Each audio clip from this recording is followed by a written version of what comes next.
I remember seeing one thing where somebody would go onto their company's website and like the about page, and every day they made their boss's eyes a little bit bigger. That's incredible. You know? You gotta do something. What else are you gonna do? Work? Yeah. What do we pay you for? This, apparently. Making your eyes just a little bit bigger every day, sir. It's in my contract. You probably didn't see it, but it gets a little bit bigger every day, and you can read it. Every day I go to my contract and I make the line of text that says I have to make your eyes grow every day slightly more opaque.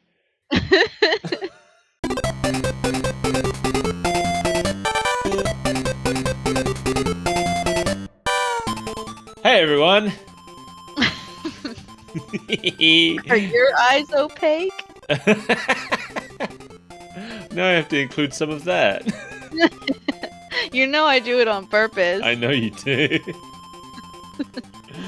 Welcome to Super Breakfast Friends Club, a show that I think I may have forgotten to introduce last time. Now that I think about it. Listen, we were off for like 2 weeks. Yeah. We got fat and lazy. Yeah, COVID happened to us, or one of us. But when it happens to one of us, it basically happens to both of us. We're a hive mind of 2 people, so we're not very smart. Yes. Imagine like 2 bees trying to run a hive. That's us. And neither of them are the queen. This show is the hive, and you guys listening are the honey. They just kind of sit there and look delicious. We feed them to our young. We don't have any young. Well, alright, this metaphor may have gotten away from me. What if we're all bee mates? We are all bee mates. If anybody listening to this isn't a bee mate, then you need to go back and listen to our Twin Bee episode until you are. Yeah, and if you watch the Twin Bee anime and you're still not a bee mate, watch it again until that stops happening. Something went wrong. Watch it better. Yeah, watch it harder. Watch it more extreme. Watch it with your eyes just a little bit bigger every day. Toothpick.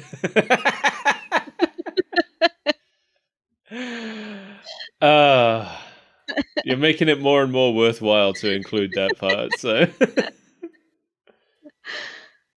play the theme song.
I loved the theme song. Did you? Incredible. Did you?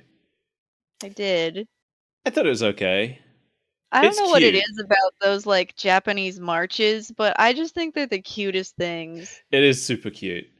I think my issue with it, because I should preface this by saying that I love Kirby. I have watched this show before in both English and Japanese, years ago when it was new.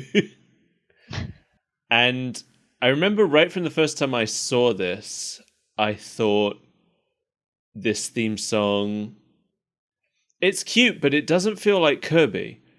That's Because fair. up until this point, at least, Kirby music was like very hyperactive. It super up tempo, had a lot of like bouncy sounds in it.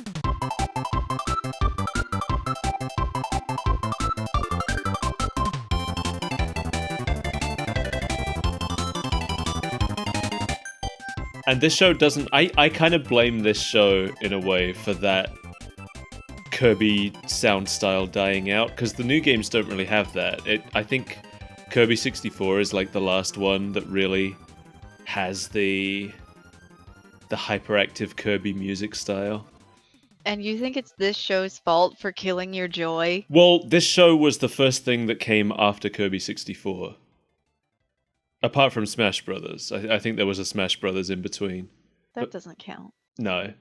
So I actually blame it on a combination of this show, Smash Brothers Melee, which all the Kirby songs were like these grand orchestral down-tempo versions of the normal songs, and Kirby Air Ride, which it had another one of those grand orchestral soundtracks that actually reused a lot of music from this show. Interesting. And we just don't really get that hyperactive Kirby music that I love anymore. You wouldn't get something like Gourmet Race in a Kirby game today.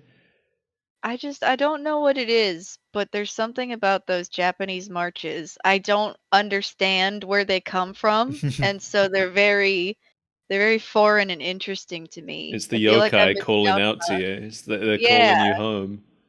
I'm missing out on like a culture of music, and it's tantalizing. I love, I think they're called Ondo, the summer festival song. You know, they always start like... Uh-huh. I love those. Those are fun too. There's a lot of those in Pokemon. Have you ever heard of Kirby's Dream Land, Mel? Once upon a dream, in fact, It it was was whispered to me. it was a Game Boy game in 1992, known in Japan as Hoshino Kirby, same as this show.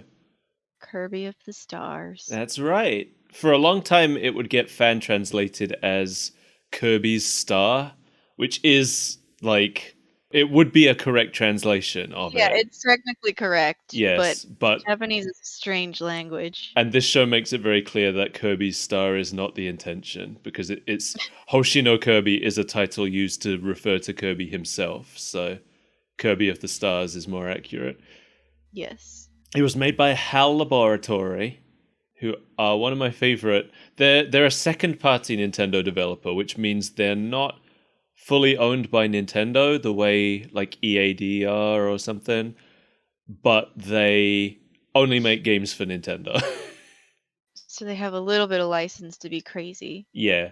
They were originally going to publish this game independently, apparently, but something happened. I think they weren't getting enough pre-orders, so Nintendo stepped in to fund the rest of development and publish the game. And the rest is history. It was created by Masahiro Sakurai, best known these days, I think, as the creator of Smash Brothers. I think he's only known as the creator of Smash Brothers Yes, these days. unfortunately. I mean, he's done a bunch of stuff. He did something called Meteos, which was pretty fun. He did the last Kid Icarus game, which I liked. Was that the 3DS one? Yes, the 3DS one. I never played it. It's pretty good. I don't think I ever finished it, but I enjoyed it. But mostly, yeah, they won't let him stop making Smash Brothers. It's funny because he left Kirby because he was tired of having to make sequels all the time. And he's done almost nothing but Smash Brothers since. And every time he does a Smash Brothers game, he says that's the last one, and then every time they bring him in for one more. Well, the Smash fans are crazy. They're out for blood. They sure are. He's not allowed to be free. He can't even tweet a picture of his cat anymore without people wanting to know what that means for Smash Brothers. Sakurai wanted the game to be simple enough for people who had never played a video game before to be able to play it. That's Kirby. You just kinda jump and eat. Yeah, just jump and eat. That's the first game at least, because he didn't have a copy ability yet in the first game. So he literally just eats That's and one more thing than spits. I do in my everyday life. Originally, Kirby was a simple, like, he was just meant to be a dummy sprite that they were going to replace later. But they got all attached to this cute little dummy. Because he's perfect! Look He at is perfect. So they kept him around. They named him Pupupu. him! Popopo from Pupupu Land. Yeah. And the game was going to be titled Pupupu of the Spring Breeze. Okay. I actually didn't know that before, but I guess that's why the remake of Kirby's Dream Land in Superstar is called Spring Breeze. Mm. But That's how you got tricked in that Toho music quiz. that is, yeah. I did a quiz that was like, can you tell which songs are Toho songs and which songs are Kirby songs? And one of the ones that came up had Spring Breeze in the title, so I'm like, well, that's obviously a Kirby song, and it was a Toho one. I got that. I think I got exactly 50% in that quiz. That quiz was surprisingly hard. It was. There are so many, like, I'd get to one and it's like mentioning 3 priests, and I'm like, well, that's got to be Toho. There's no priests in Kirby. And then it was a Kirby song. Kirby's a priest. Look how bald he is. Look how pious he is. So, Popopo of the Spring Breeze was later renamed Twinkle Popo. I love that name. But then when Nintendo became involved, they changed Popopo's name to Kirby because they thought it had more international appeal. Yeah, probably. According to Shigeru Miyamoto, the name Kirby was chosen in honor of John Kirby, the lawyer who won the case for them when Universal Studios sued them over Donkey Kong. I would love to have a cute little pink blob named after me. Well, we can name a cute pink blob after you if you want. Is it gonna be as cool as Kirby, or is No. it just gonna be something that one of us hacks up? I think if it's as cool as Kirby, we'll get sued by Universal Studios. They have no claim to it. We have John Kirby on our side. Yeah. Because the Game Boy was black and white, there was a lot of internal confusion over Kirby's color, apparently. Sakurai always intended him to be pink, but Miyamoto thought of him as yellow. Yellow. Yeah, and the Western box art just made him white. I remember, like, when I picked up the first Kirby game as a kid, he was white, and I had no idea he was pink for years after that. Felt like you'd been lied to your whole life, and then suddenly you find out it's this wonderful pink Yeah, I miracle. don't even know when I learned he was pink. I can't even remember. Because I I had Kirby's Dream Land. I played Kirby's Pinball Land, which maybe he was pink on the box of that. I can't remember. Then Kirby kind of exited my life for a long time. I didn't know they were continuing to make Kirby games because they weren't really marketed in the UK. I don't think Kirby was very popular here. He wasn't rough and tumble enough for the UK He was audience. marketed in the US, but they just drew angry eyebrows on everything. Yeah, they didn't think to add the angry eyebrows over here, so he wasn't doing so well. So it was like even as late as the 2010s, I was having real trouble finding Kirby games. But he re-entered my life when Super Smash Bros. For the N64 came out, and then That was my first encounter with Kirby, I oh think. really? Uh-huh. That's when I got back into him, and that's when I actually went back and I checked out some of the games I'd missed, and Kirby Superstar still my favorite one of those ones I had missed. Mhm. And then Kirby 64 came out and I got that. But for years in the DS and Wii era, I had some real trouble finding Kirby games. It was really frustrating. Kirby Superstar Ultra came out and nowhere was stock in it. And Oh, I had Kirby Superstar Ultra. I couldn't find it until maybe like 3 months after it actually came out when I found a pre-owned copy. And that was it. I was actively looking for it. Yeah, do you remember on the Wii? You might not remember because you didn't have a Wii, but on the Wii they did a Kirby collection that was like loads of Kirby games on one disc. I don't remember that. We didn't even get it here. Oh, that's I awful. was waiting for it. I was excited for it. It never came out in Europe. It I was think the that's 20th so anniversary, weird I think. It's super because weird. Europe usually gets a lot of the weirder things that Japan thinks America won't like. Yeah. And like Kirby doesn't strike me as particularly American. No. Yeah, I don't know what it is. I don't know what it is.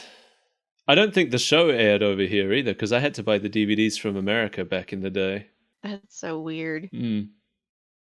So anyway, yeah, in the original game, all Kirby could do was inhale and spit, like me. And Eat street food, turn into Bolter. his copy ability was introduced in Kirby's Adventure a year later. Oh. I never really knew much about the development of this, but apparently Sakurai was asked to port Dreamland to the NES. But because the NES player base was mostly more experienced players than the Game Boy was, he added copy abilities to make the game more complex and challenging. And the rest is history. Yeah. Hoshi no Kirby, the anime, first aired on the 6th of October 2001 on TV Tokyo. Our old friend. That's where Pokemon aired as well. Giving us all the trash games. The animation was by Studio Sign, who I had never heard of, but apparently I couldn't find much that they've done. This is the only show I could find that they've animated fully, but they did a lot of in-betweens for things. And they did in-betweens for Pokemon 2000 and Pokemon 3 and My Hero Academia. Hmm.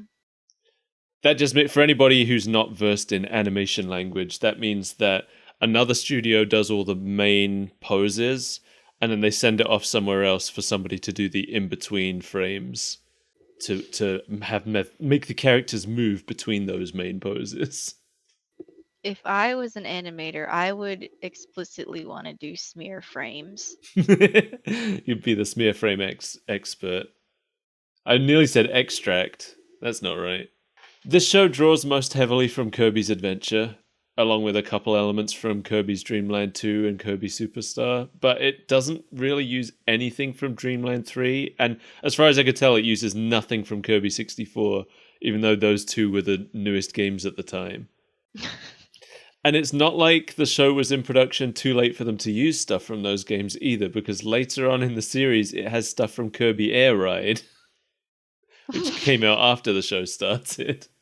Maybe Kirby 64 was just too weird and experimental. Maybe. I do think that because Sakurai was very heavily involved in the show, and I don't think he was very involved in Dreamland 3 or Kirby 64 at all.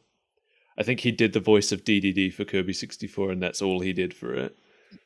But yeah, he was heavily involved in the anime, and he gave them very strict guidelines for how Kirby was going to be portrayed. And those guidelines caused a lot of problems for the writing staff because it meant they had a main character who couldn't talk, which was a big challenge for them. Yeah, I guess that would be, huh? Yeah. But yeah, there's the first episode. It's called He's Here, the Pink Visitor. It sounds so nightmarish.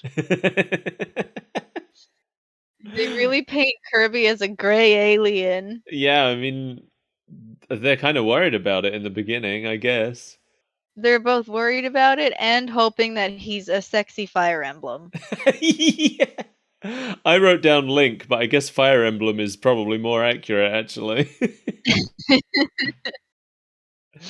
The show opens with Kirby asleep at the wheel. Whatever, that thing does all it needs to on its own. It's the real hero of the stars. I actually love Kirby's star-shaped spaceship.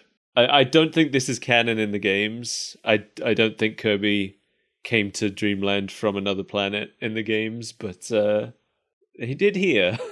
Kirby's ship does something. Something happens, and it goes through a wormhole.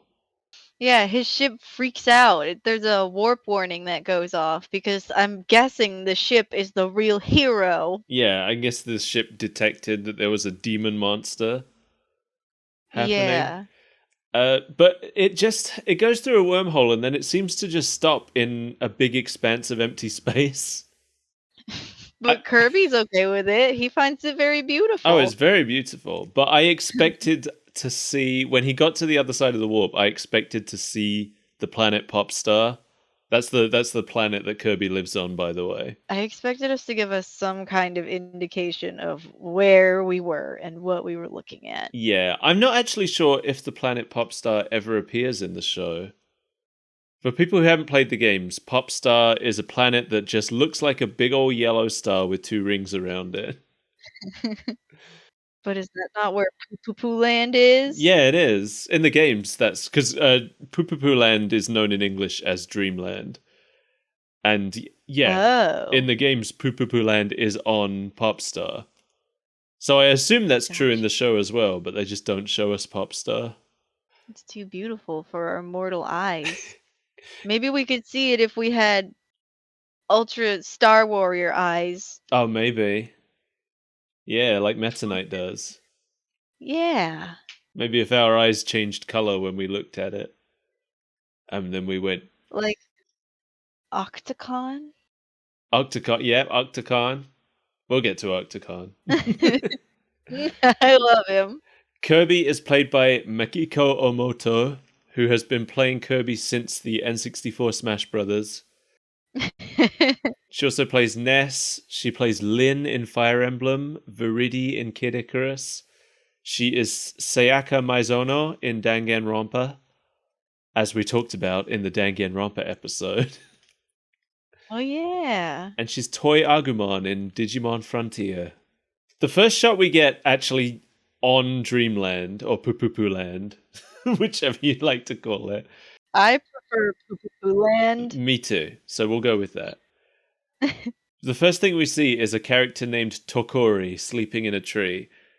He's a major character later in the show, but this is his only appearance here and he has no lines. This isn't about him. This is about Kirby. Yeah. It's kind of weird to me that they created a new character for this role because you remember when we played Kirby's Dream Land 3 together, there was that little green bird guy? Yeah. His name's Pitch. They could have used him for this role. It's a small bird character. Or they could use that big scruffy owl. Well, he's in the show. Oh. Yeah, he actually is here because he's from Kirby's Dream Land 2 originally. Is Gooey here?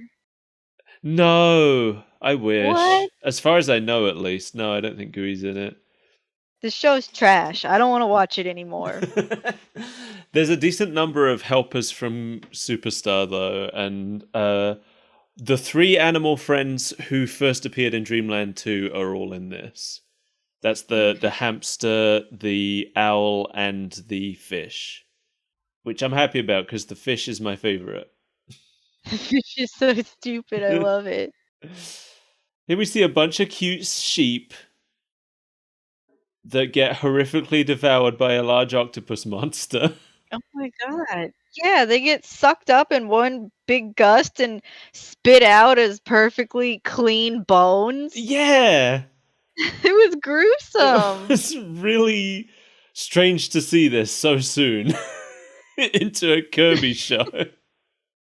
To start off your kids' show with just a mountain of corpses. Yeah. A Cappy comes out just in time to see the octopus fly away toward the castle. I Now, thought it was interesting that Cappies are like the human race in this. yeah, right? Did you remember what Cappies were from the games? I did. I didn't Okay. remember what they were called. Okay, but like, did you recognize them? Because I didn't. I did, but Okay. I also think I got it confused with a couple different enemies, but they all came together as a Cappy in the end. Okay. So for anybody who doesn't know Kirby, Cappy is an enemy from Kirby's Dream Land who has appeared in, I think, most of the games since. It's a little mushroom that hops around, and first you have to suck up the mushroom head, and then you're left with this little wiggly guy who is underneath. And In this show, you never see any with the mushroom part, so I had no idea what they were supposed to be. For some reason, I don't really remember the mushroom part as vividly as the weird little person underneath. Yeah. Well, they're Cappies. It's Cappy Town. The So the Cappies go to the castle to report to Escargon, who is known as Escargoon in the English version. They gave him one whole O. Yep, he's a new character created for the show. He is played by Naoki Tatsuta, who played Oolong in Dragon Ball, Cat Bus in Totoro. The cat bus.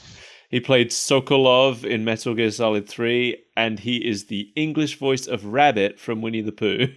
The English voice? Yep. Okay. I meant to say the Japanese voice, but I said the English voice, and I'm standing by it. You sure did. All right. He came all the way over from Japan to be the voice of Rabbit. Yep, in a he went language home. that he doesn't speak.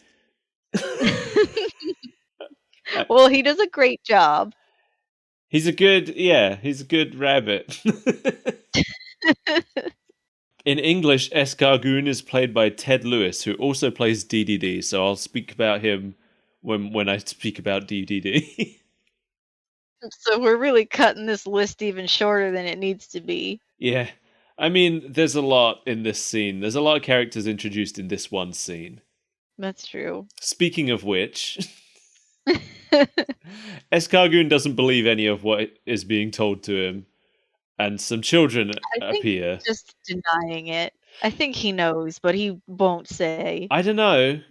I think because mean, Dedede, even when he's on his own, Dedede doesn't believe that his octopus. Well, let's hang on. Let me get through the people who we're introduced to here. So we've got Fumu, who is known as Tiff in the English version. She is played by Sayuri Yoshida, who hasn't done a whole lot. Seemed like the main thing that I could see was Miss Killer in the F-Zero anime. In English, she's played by Kerry Williams, who played Jirachi, Domino, and Amber in Pokemon. You know who Jirachi is. yeah, I'm a big fan. Domino was a Team Rocket agent in Mewtwo Returns, and Amber is the little dead girl that Mewtwo bonded with as a baby. Oh. Cool. And she also played Francis in Sonic X. That's the redhead girl. No. Oh. It's the redhead girl. Oh, the boy's Chris. That's right. The boy's Chris, yeah. I know a Sonic. I've seen him on the TV. Francis is Chris's classmate. She's a redheaded girl.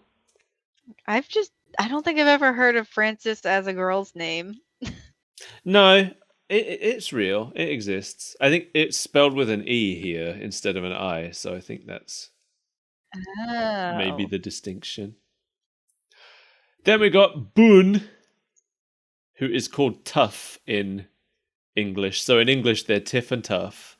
Okay. He, Bun is the boy one. He's played by Rika Komatsu, who also hasn't done a whole lot. She played Diao-chan in Dynasty Warriors. I nearly said it that funny way again. That's close enough. And in English, she's played by Casey Rogers, who is known for playing Max, Cyndaquil, Totodile, Marill, Wobbuffet, and Mr. Mime in Pokemon. All right. That's a great repertoire. And Topaz in Sonic X. I know you won't know who Topaz is, but we'll watch that. We'll watch the episode with Topaz, because it's also Rouge's first episode. So okay. So what exactly are they? I don't know. Are they enemies? Apparently, one of the rules that the studio were given by Sakurai was that there were to be no humans in this show. I agree with that. And these characters are functionally humans, right? I feel like they just got around it by just making these weird creatures and saying they're not humans. I mean, yeah, they look vaguely human-shaped, and they talk like humans, but they're not. They look vaguely human shaped and they talk like humans and they are humans, but But they got no nose. yeah, but they got feet, and it's funny because even their parents don't have feet. Their parents look more like Cappies than they do. Maybe it's a quickly evolving species. Maybe. What, evolving to not have feet? Oh No, wait, oh evolving to have. you mean as in like the children are evolving. I see what you mean. Yeah, like each generation, they're becoming more and more like a human. I was thinking of it more in terms of Pokemon evolution. No. Okay, I see what you're saying. Maybe you're right. Maybe they're the first generation to be born with feet. They're really trying to skirt around that they're not humans, guys thing, so they're trying to out-evolve the rule. Let's talk about their parents a little bit, shall we? Let's do it. They're Like boring. Chief Constable Puff and Stuff or something. We've got Palm here, Pamu. In English, he's known as Sir Ibram. Okay. He is played by Takashi Nagasako, who is known for playing Ganondorf, Big the Okay. Cat, Donkey Kong, All these big, tough dudes. and he also plays the mayor in this show, the Cappy Mayor. Oh, okay. In English, he's played by David Lapkin, who played John Tanaka in the F-Zero anime. He was the second voice of the Magikarp salesman in Pokemon. And he plays Monty Mouse Mallow in Viva Pinata. So the more you talk about it, the more excited I'm getting to watch the F-Zero anime. We'll get to it, I promise. I can't wait, because I've barely seen any of it. I'm interested. We're gonna binge the whole show. Yeah, we're gonna do like 50 F-Zero episodes in a row. You better love it. And then we have the kid's mom, whose name is Memu. But in English, Mel, her name is Lady Like. Still not human, but she's ladylike. Lady Like, or Memu, I mean. Memu is played by Yuko Mizutani. Who got myself there? She apparently is known for playing Sakiko Sakura in Chibi Maruku-chan and Mihoshi Kurimitsu in Tenchi Muyo. I've never seen either of those, though. Me neither. But I know her as Sora from Digimon Adventure. That's not the Sora I thought you were gonna say, but then I realized I know who that Sora is. Were you thinking of Kingdom Hearts Sora? Oh yeah, I've always got Kingdom Hearts Sora on the brain. Well, in that vein, she was also the Japanese voice of Minnie Mouse.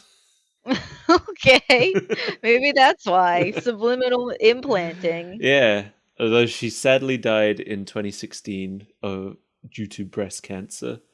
Oh, R.I.P. Yeah, everybody was really shocked because she was quite young. Lady Like in the English version is just Casey Rogers again, so Tuff and his mom have the same voice. Cool.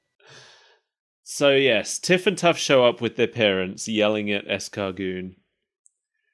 And yeah, their parents are really docile. They It's just sure all are. about the kids. Well, they're employees of DDD apparently. That's true.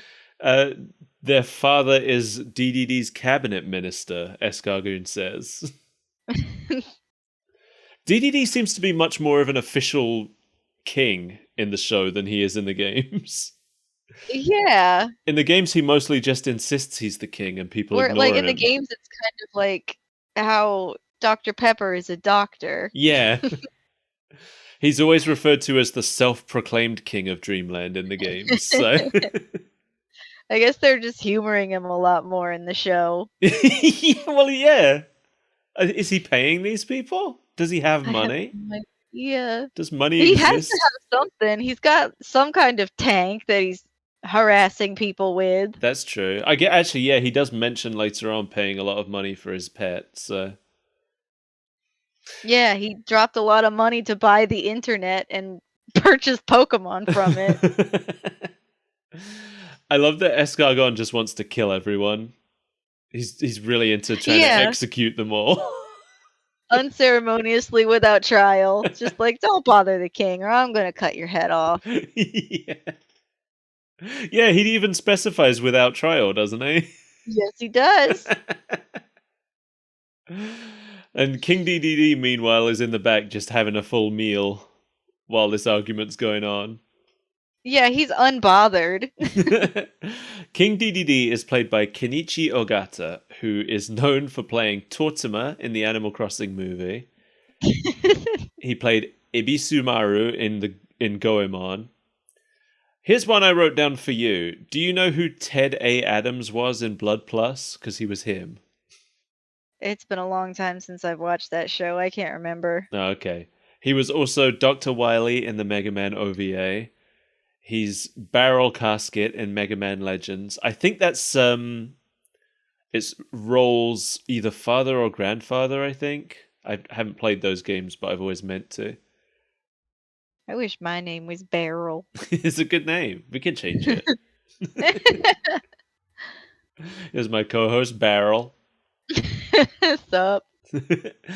He's done, as far as like dubbing things into Japanese goes, he played Aku Aku in the Crash Bandicoot series. He was that hunter guy in Jumanji. Oh, that's a weird cut. Yeah. I guess someone has to be his voice. And he was also the Japanese voice of the Brain of Pinky and the Brain fame. I love it. And in English, DDD and Escargoon were both played by Ted Lewis, who was a 4Kids writer, best known for his roles as Tracy, Giovanni, and Snorlax in Pokemon. Snorlax. He also played James in the very early episodes of the show, and he was the announcer in the Pokemon Stadium games. Oh, a horrible screech! Oh, cool. So yeah, I'm mostly known from that. And he's Escargoon in Kirby. All of his bad takes. Yeah. Pokemon did not faint, thank you. I was not staring each other down. Nothing was the matter. I just had to put the controller down for a moment. Stop sassing me. I'm Anyway. just crying a little bit. Don't rush me. DDD shows them his tiny pet octopus named Octocon.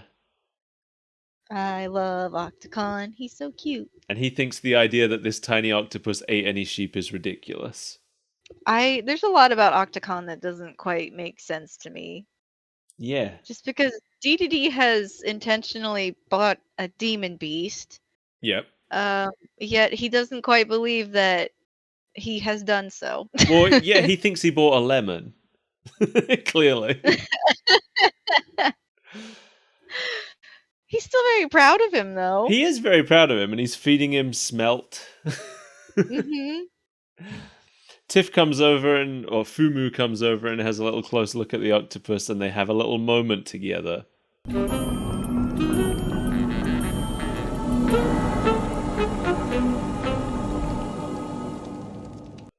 That scene was so weird because she gave him like the meanest stink eye. I think that's just what her eyes look like.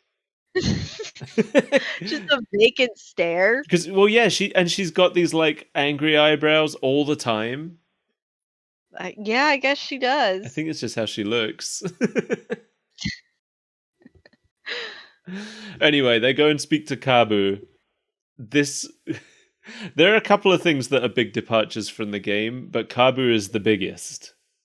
So Kabu in this show is like what? Like a 5-story Easter Island head type thing? Essentially. In the games, he does look like that, but he's only about the same size as Kirby. And he just twirls around and jumps about. He's an enemy. Love him. I mean, I don't. I hate him, but I love him. It's one of the Now, can weirder you imagine enemies. if that twirling, jumping enemy was spitting out truths? The whole time he's telling you the future while he twirls and jumps at you. Kirby of the stars will come and save us from the demon beast. Here we get some more of the Cappy Town people, and I only noted down the voices for the two most important ones here for this episode. We've got Mayor Len, who is played by Takashi Nagasako again. That's the guy who played Donkey Kong and Ganondorf and all of that. In English, Mayor Len is played by Mike Pollock, who we've talked about before because he played that Liquor Toad in the Viva Pinata show. He's also Dr. Eggman, and he sounds just like Dr. Eggman in the English version of this show. I went and checked. And then we got the police chief, Chief Borum, whose name is Chief Bookham in English. I prefer Borum. Yeah, me too. He's played by Atsushi Kisaichi, who I'm not going to talk about yet because he also plays Meta Knight, so I'll talk about him later. And in English, he's played by Jerry Lobozo, who was the voice of Cubix, and that's like it. Oh. This and Cubix. Those are his things. Then we got Kabu, who is played by Nobuo Tobita, who also plays Kawasaki and Kain in this show, Kain being the fish animal friend. Oh, okay. He played Dr. Light and Otto in Mega Man 11, and he's the Japanese voice of Milhouse. I love it. We have to watch a Japanese episode of The Simpsons. Oh my god, I bet I can find... I can probably set it to Japanese on Disney Plus, actually. Oh, don't tease me like that. Let's do it. Gotta find a good Milhouse episode. We've got to watch Steamed Hams. That's the episode. Milhouse is in that. Okay. In English, he's played by Jim Napolitano, who... Good. The only other credit that came up for him was Pale Bayleaf in Sonic X. That's the villain from the last season. Okay. Yeah, I don't think he was probably a writer or something that they just got to do some voice. That's the dream. Write some things. Be a Sonic. Yeah. So none of the Cappies trust Dedede, so they go ask Kabu, what's the deal? And he tells them that there is a demon beast in Pupupu Land. A thing created by the Emperor of Darkness, Nightmare! Yes, Nightmare is the final boss of Kirby's Adventure. Ooh. Yeah. In the English version of the show, for some reason, they changed his name to NME. Not much else? It stands for... Oh, I don't know. I don't think it even stands for anything. I think that's just his name. And it just sounds like enemy. Oh, yeah. I didn't even think of that. I was just trying to make something stupid out of the letters. Well, so the company in the Japanese version is called the Holy Nightmare Corporation. Yes. And Kabu tells them about it here. In English, it's called Nightmare Enterprises, which is NME. Oh. But the guy is also called NME, but not an abbreviation. It's like spelled out phonetically for his name. So they're just confusing us. Yes, they're just confusing us. And I don't know why they didn't just keep his name as Nightmare, because he's called Nightmare in the games. Because that would be making their jobs too easy. It's stupid. It's stupid. It's a little silly, yeah. So Dedede and Escargoon are watching from a military vehicle. Which he just spends the entire episode driving around. Yeah, and it's like green with camouflage paint and everything. And a big old gun. A huge gun.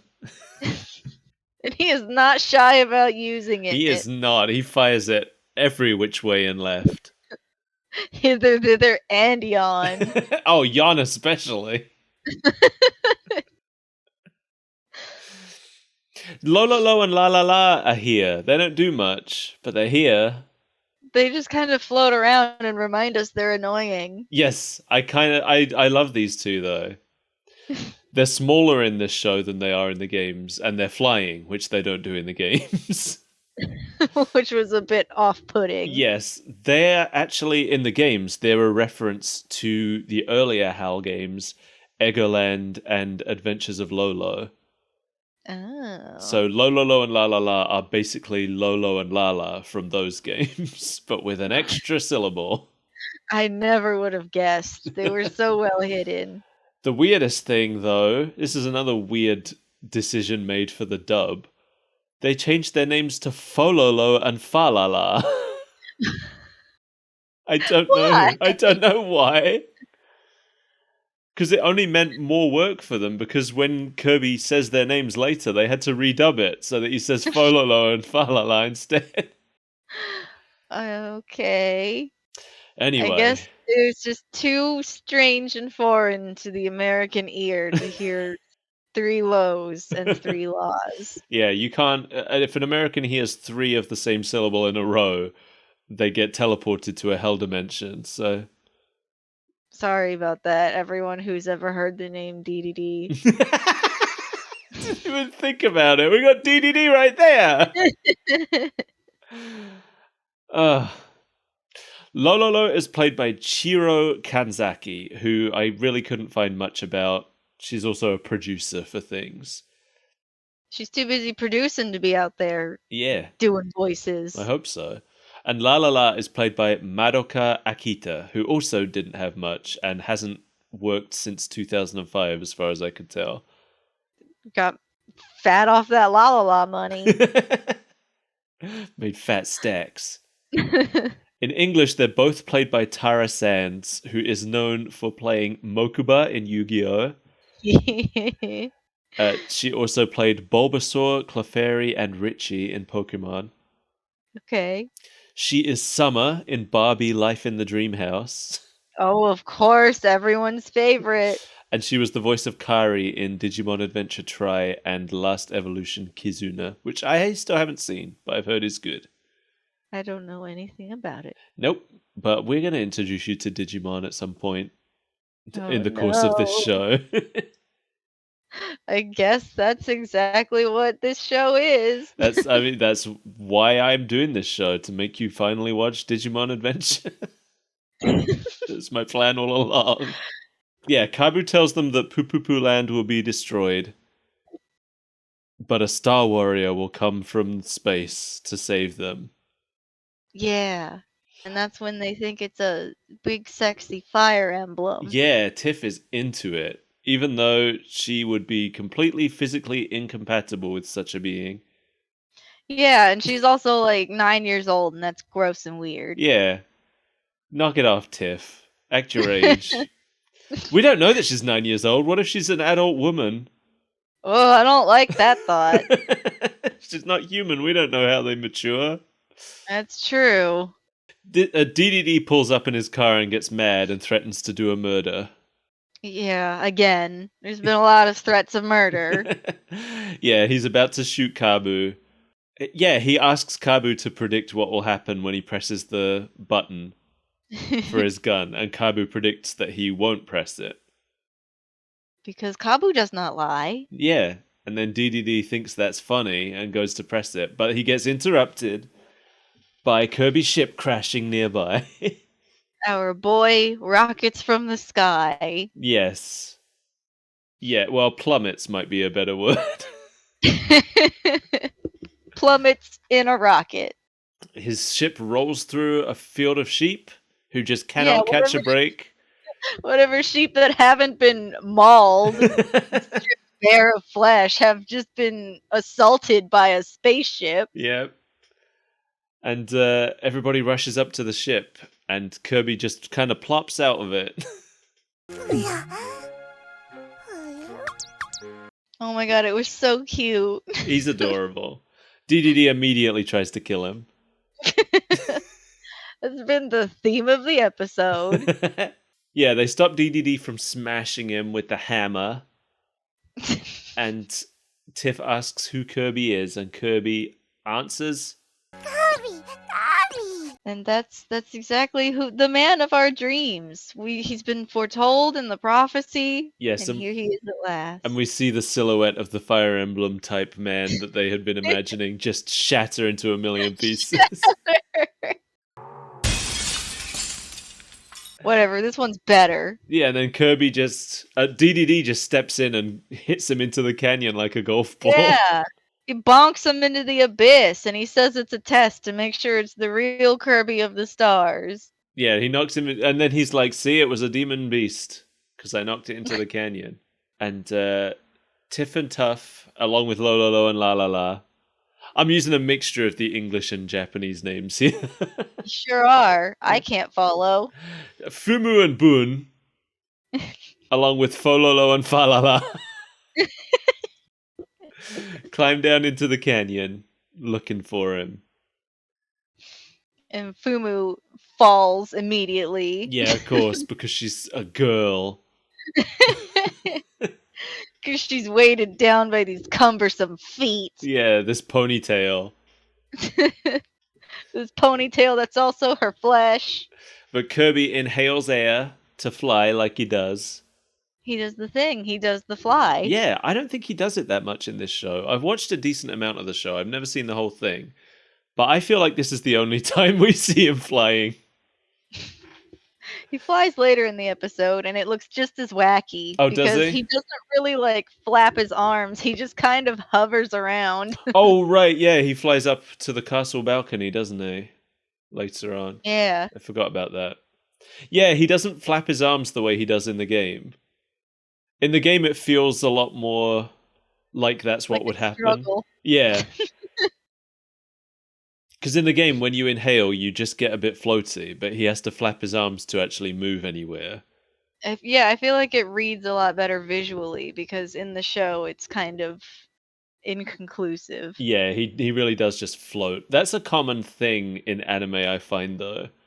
A lot of things that shouldn't be floating just float around, like Geodude. It bothers me so much. The Pokédex talks a lot about how Geodude has to drag itself around using its arms. It's like its whole thing. Yeah, but then in the show it just floats. And then because it floated in the show, now it floats in the games too, even though the Pokédex still talks about it having to drag itself around with its arms. So Kirby saves Fumu's life, and then he just wanders off to look around. Yeah, it's pretty great, because we're at the bottom of this ravine now, and he takes a few steps in the other direction, and now he's in this beautiful green field. Yeah, he's on top of a hill overlooking the town suddenly. He's having the time of his life. I love how cheerful he is. It's so cute. Because they're all trying to talk to him and he's not interested. He just wants to look around. He's got a big smile on his face. They're all worried about getting out of the Great Cave Offensive, and he's like, it's right over here in the green field. Yeah. He's so cute. I know. He looks around, he sees the town. They tell him some names of things and he repeats them, which is very cute.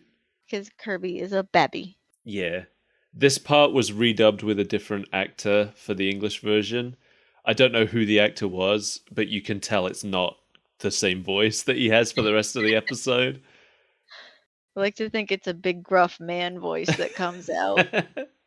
It's notably not the same voice, but obviously because all of these characters had their names changed, even Lololo and La La La, whose name change really wasn't necessary. They had to redub Kirby's lines here with the new names.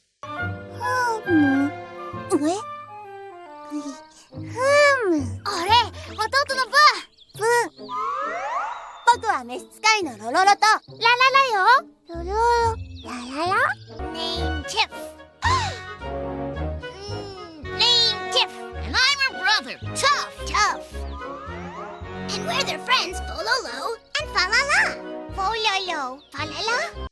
I feel like at that point they would have to redub anyway, just because the change in voice quality would be too noticeable. I mean, it is, yeah. Because it's not. I mean, he's using the original Japanese clips within this scene as well. And this is where Dedede hits Kirby with his car. Because he's still at it, he's still terrorizing, and he still shouldn't be behind the wheel, guys. Nope, he's chasing him, he's driving after him, and he's firing his gun. He blasts Kirby into a watermelon field. Yeah. And then drives into it after him. Right? Presumably crushing all the melons. Yeah, he doesn't care about his subjects. He's just destroying all of their crops. But then the kids pop up in front of the car and toss some melons at Dedede and Escargoon's faces, which stops them in their tracks. That's all it takes to thwart a villain. Huck a watermelon at him. Just remember, if someone's chasing you with their car and firing a gun at you... You and one other small child just need to throw a watermelon. Yeah, that'll take care of it. And then Escargoon whispers something to Dedede that we don't get to hear, but then Dedede immediately repeats it out loud anyway. So they have Kirby's ship, so they leave to go look at it. I checked, and in the English version, we don't find out what it is that Escargoon said. They just leave. Oh. Thank you for that. Yeah, thanks, English writers. Now we have no idea what's going on.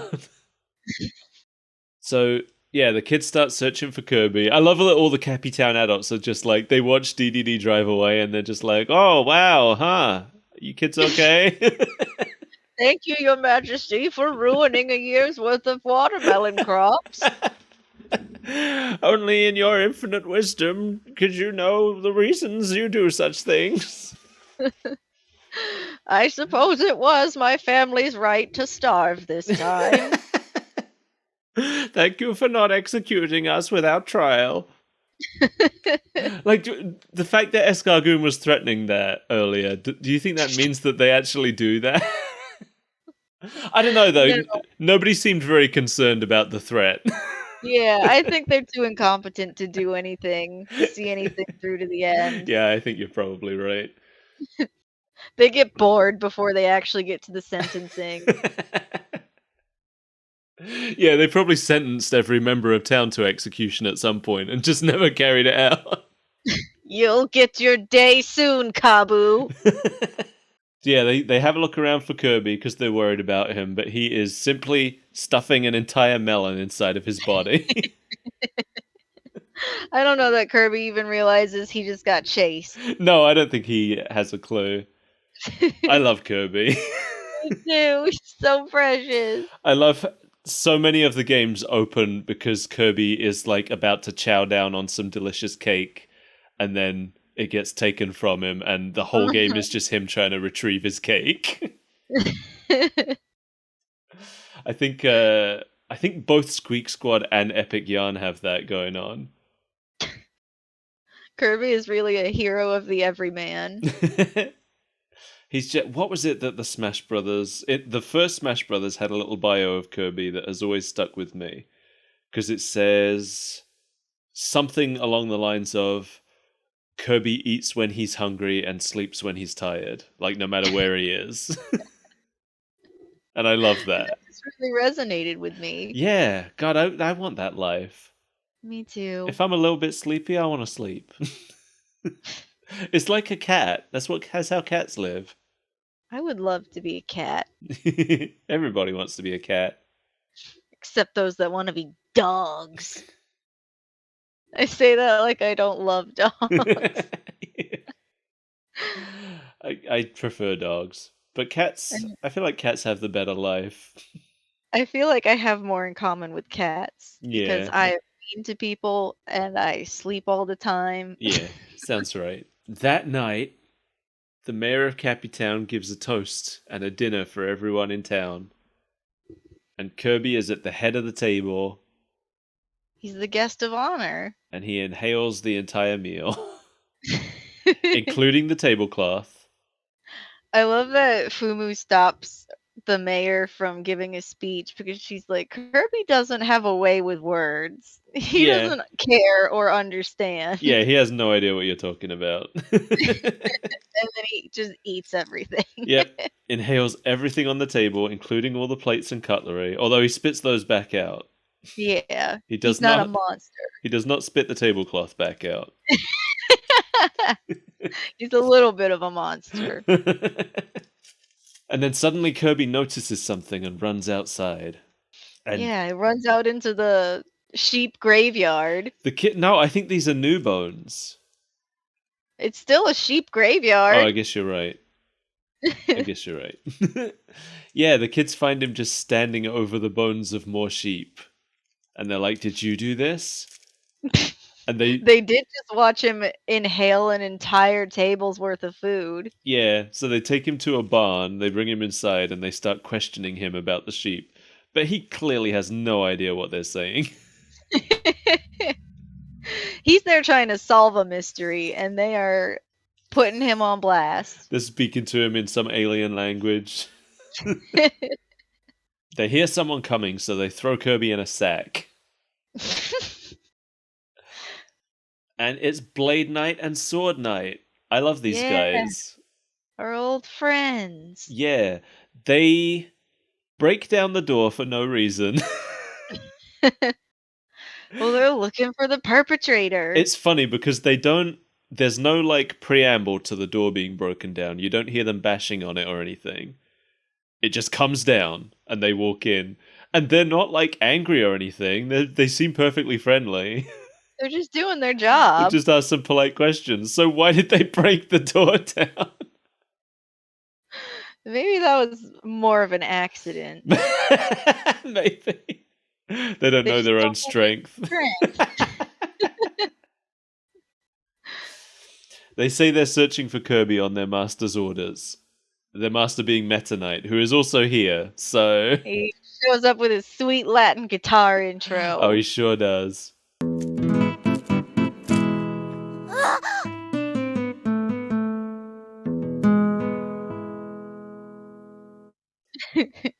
Sword Knight is played by Hikaru Tokita, who didn't really have any credits of note.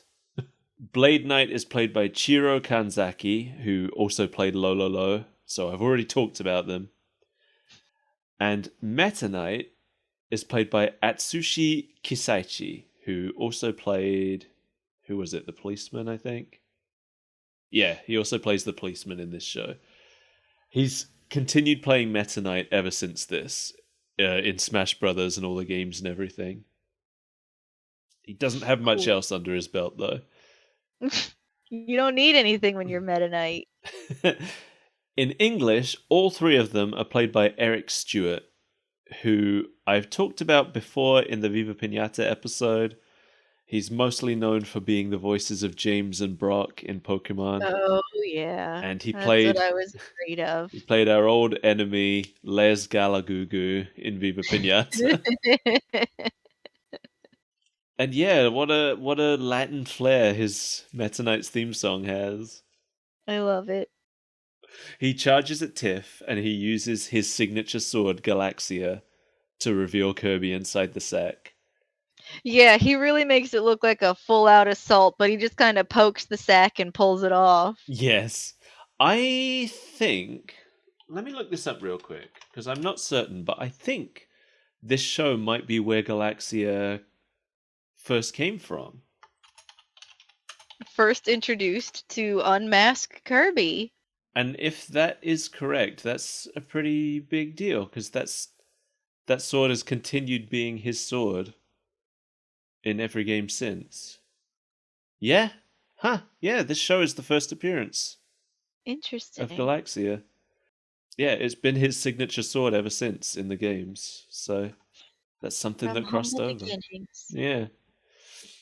In the games before this, he just used a regular sword, the same as any sword that Kirby uses. Oh. So as soon as Meta Knight sees Kirby, he knows this is not the Demon Beast. He recognizes it as Kirby. Yeah, calls him by name, and he tells everyone, "This is the real Kirby. You don't have to worry about it." Yeah, so he knows something here. They have history. Yeah. Kirby and Meta Knight they do have a connection. In this show, they are both Star Warriors.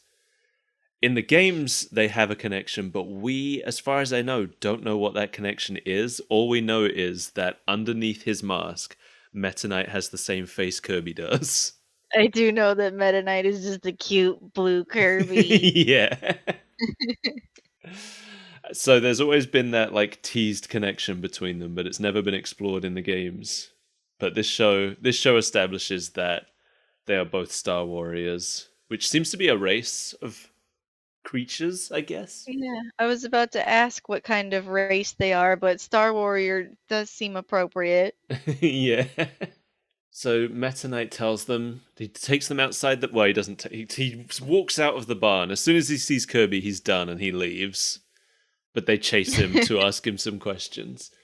He tells them not to worry about it. He tells them that's the real Kirby, but that means that there is still a demon beast on the loose somewhere.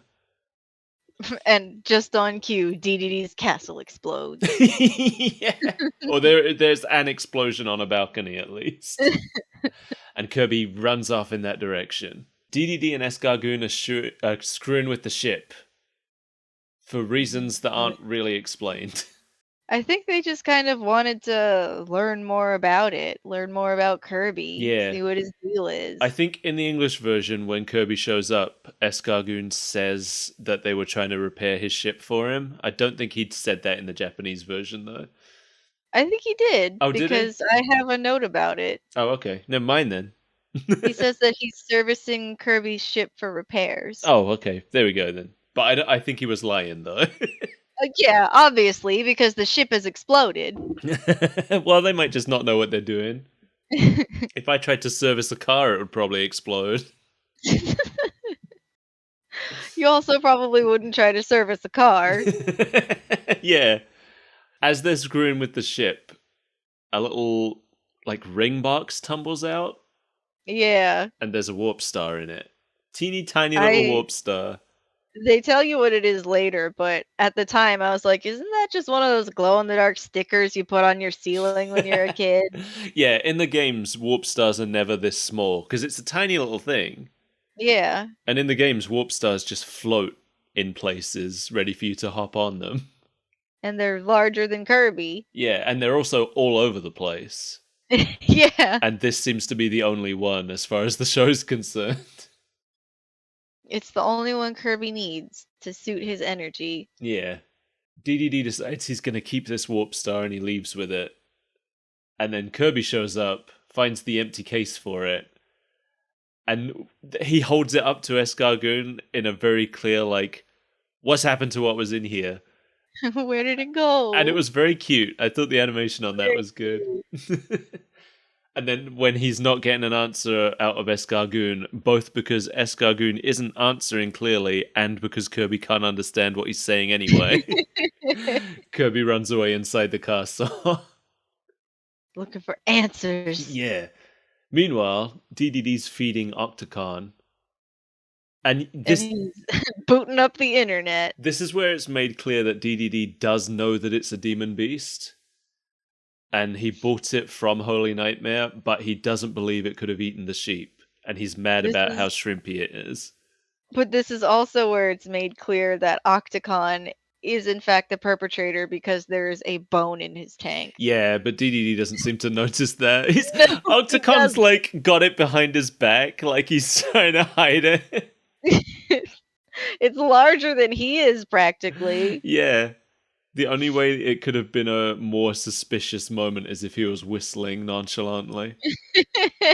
So he boots up the internet to speak to customer service from Holy Nightmare Corporation. That dweeb with that haircut. This character's name is Customer Service. I looked it up. I love it.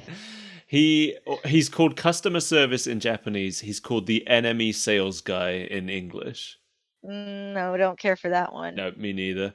He is played by Banjo Ginga, who is known for playing Heihachi and Jack in Tekken. He is Liquid Snake in Metal Gear Solid. Ooh. He is the Mad Piero in Cowboy Bebop. Oh. I am assuming you probably haven't watched far enough to see that one. I don't think so. You'd know if you had. You'd know immediately who the Mad Piero is. I know, I need to go back and watch that, but I was watching it with someone and they went without me and I just got mad about it. After we do Madoka, I'll watch Cowboy Bebop with you. I'd like to watch it again. Didn't you just watch it like 3 times? Yes, and I'd like to watch it again. It was really good. He was also Blood Falcon in the F-Zero anime. We have to watch it. He's Captain Blue in Beautiful Joe. He's the Gun Commander in Shadow the Hedgehog. Now, Ooh. I know that Gun Commander sounds like it's probably just some random character, but Gun Commander is actually a major character.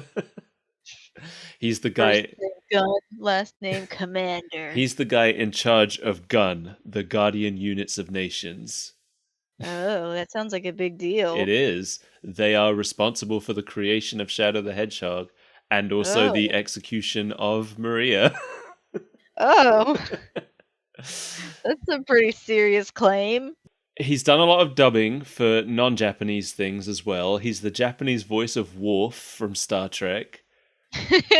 Cool. As well as Thanos from the MCU. Oh, I know that guy. He's Dr. Octopus in the Spider-Man live-action movies. He is Killer Croc in the animated Batman series from the 90s. He was King Neptune in SpongeBob. He's Clayton in Tarzan. So a lot of deep voice characters. He does a lot of deep voices. That's the impression I'm getting. In English, he's played by our old friend Dan Green. Oh, Dan. Four We Kids, love you. Knuckles, Yugi Moto, Mewtwo, Hudson Horstachio. That guy. Oh, yes. I know him best as Hudson Horstachio. I mean, that's the only place we've heard him so far, right? Canonically. In this show. I guess we'll never get to watch Yu-Gi-Oh! On this podcast. Well, it's based on... it's not based on a game. Well... No, because the card game didn't come first. It was a manga first. That's true. Yeah. In the manga, though, Yugi is like a master of all games, not just children's card games. Yeah, that's right. It was I think it was the TV show. I think it was the manga first. And then I think the TV show focused in on making it all about this one specific card game, specifically so that they could market a card game alongside it. Well, obviously. What are you going to make a kids show for if you can't make marketable merchandise off of it? That's true. It's true. Nobody's going to That's buy... why we've got our Meatball Ape t-shirts. Nobody's going to buy any... Oh my god. Oh my god. Do we have to make Meatball Ape the mascot of our podcast? Well, it's either Meatball Ape or Gruckles. Why can't it be both? And a bee that solves crime. It was a hornet, thank you. Well, it was originally a bee, but then it turned into a hornet. No, you're right. Well, We can't keep our own canon straight. Man, in the reboot they made him a hornet. Ugh.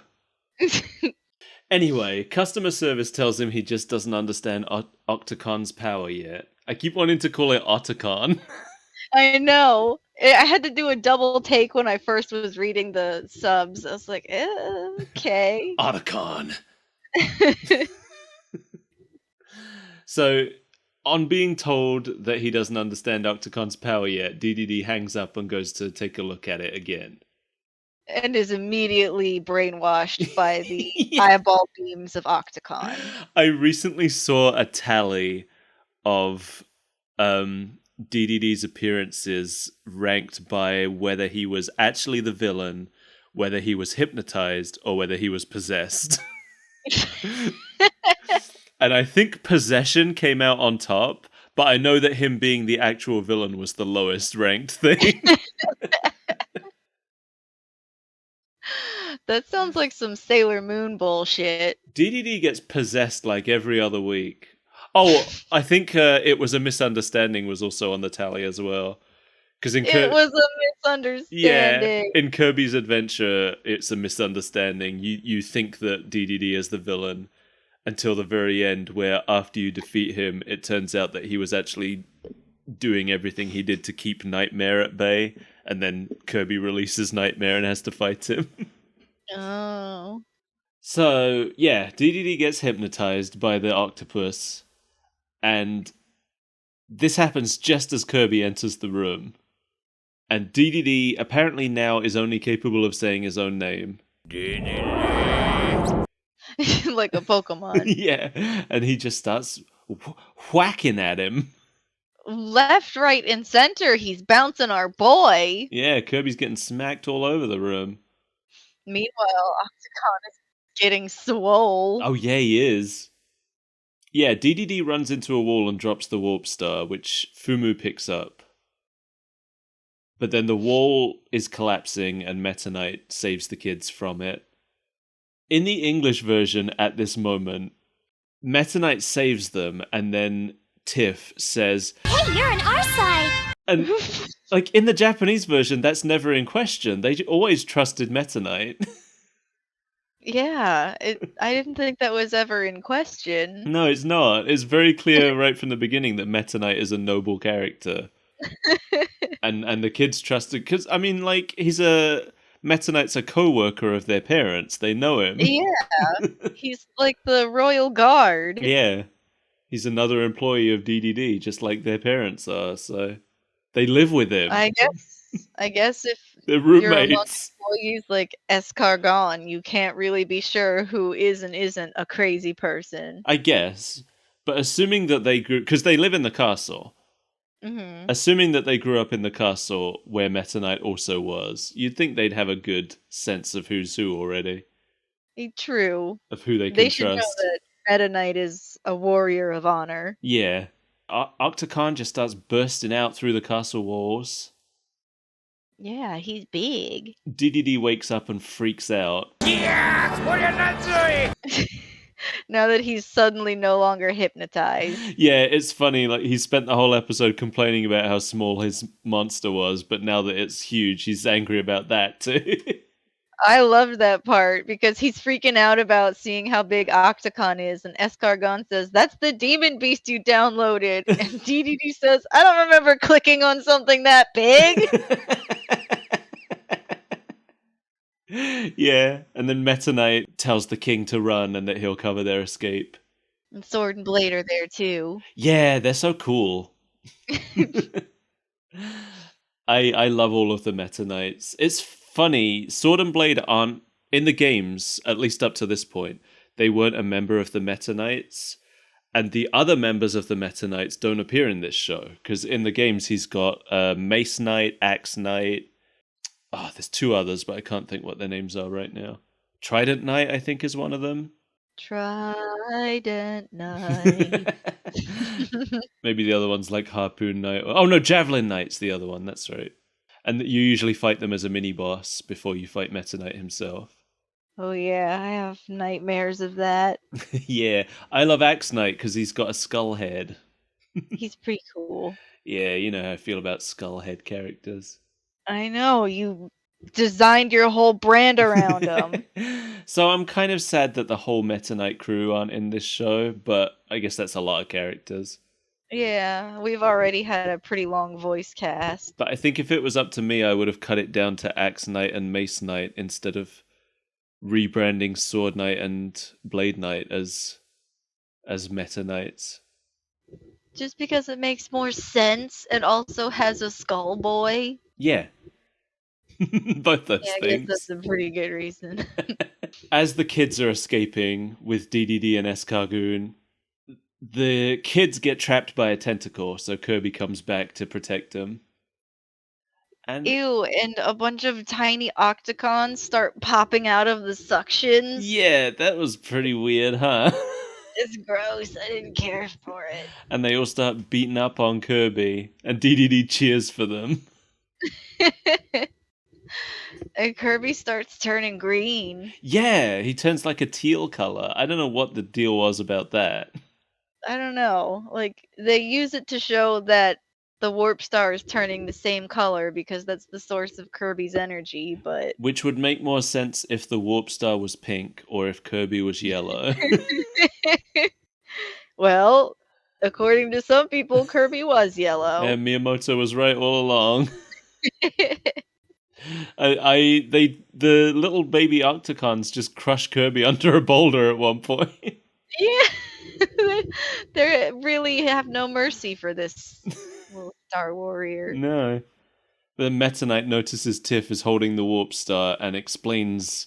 Meta Knight is here for exposition for the rest of this episode. Yeah. He does nothing to help fight Octocon. He just stands around explaining things to the audience. Like, he tells us that it's the warp star and that that's the source of Kirby's energy, but we don't quite understand how it works because No. Kirby just kind of gets better. Yeah. He turns pink again out of nowhere and runs away down a hallway.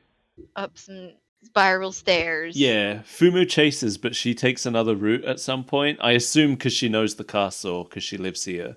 She's like, he's going that way, like an idiot. I'll go this way. And he does get trapped on a stairway in the tallest tower because everything else gets batted away. Yeah, he ends up on a balcony and then Octocon smashes away everything except the little bit of balcony he's standing on. But then Fumu appears on a different balcony holding up the warp star. And seeing the warp star, Kirby suddenly gets very happy. I guess that's what he was looking for the whole time in the castle, huh?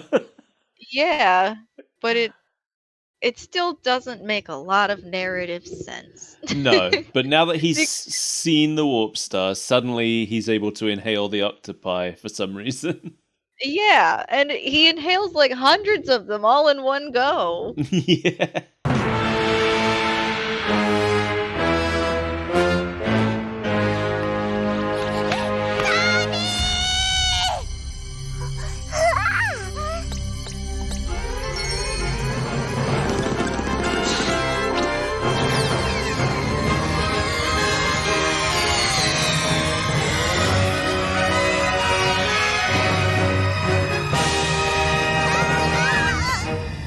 I did find it very satisfying seeing them all flying into his giant mouth.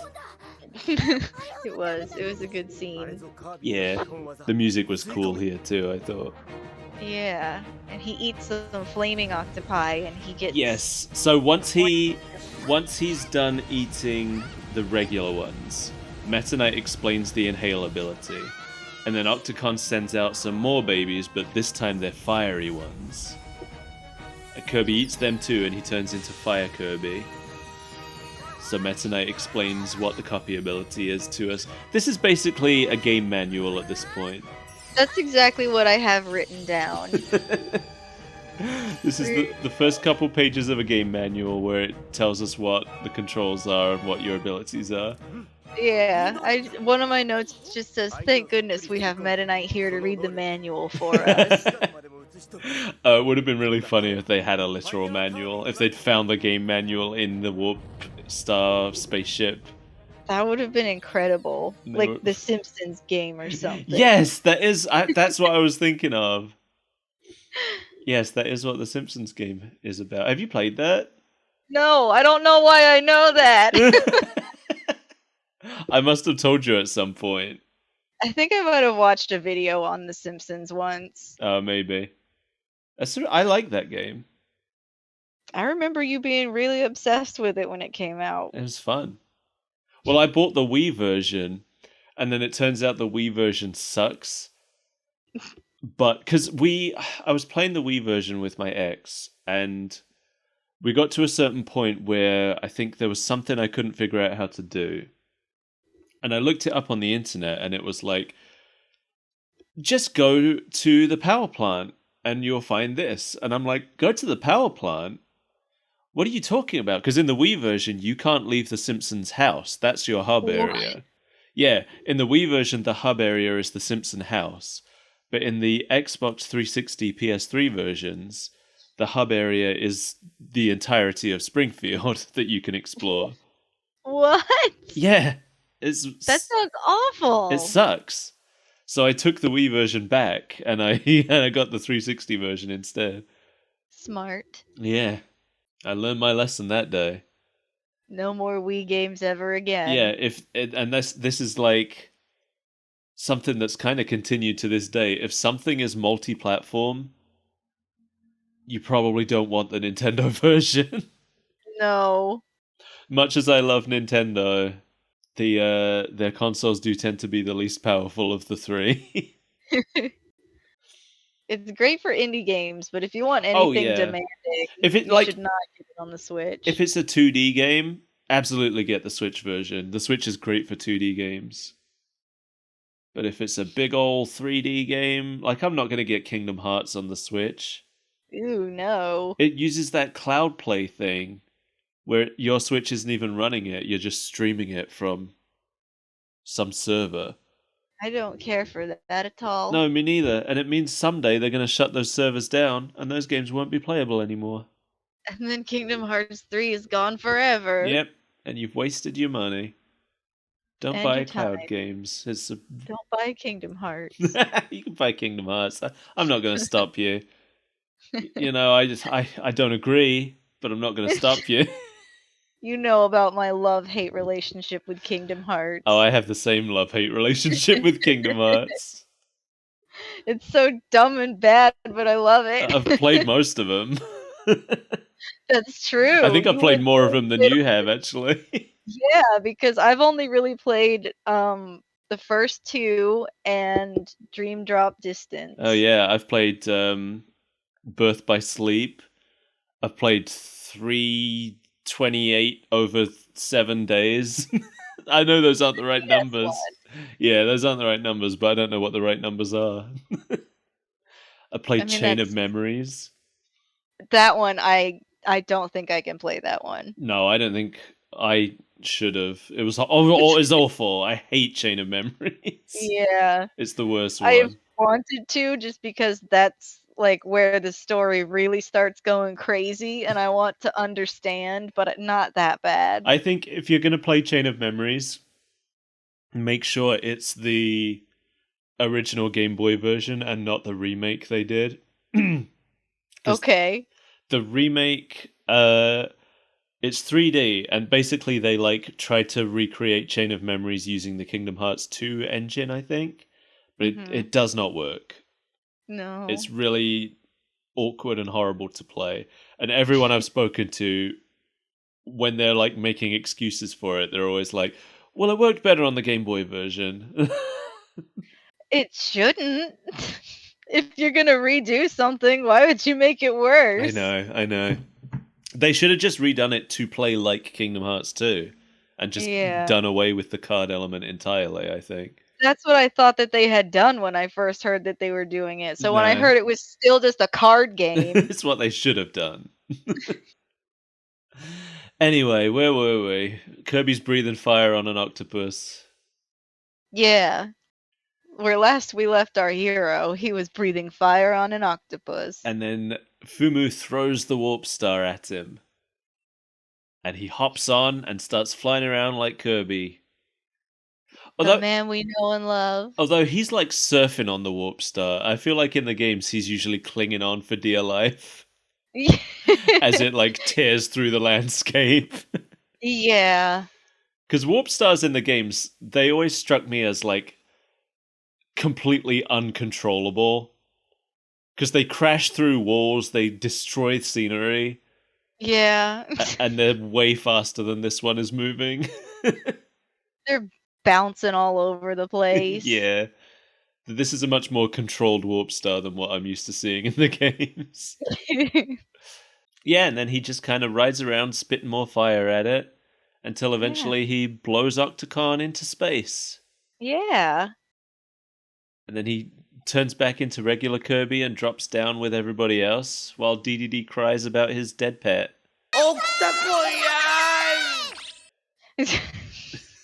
Well, when you put it like that.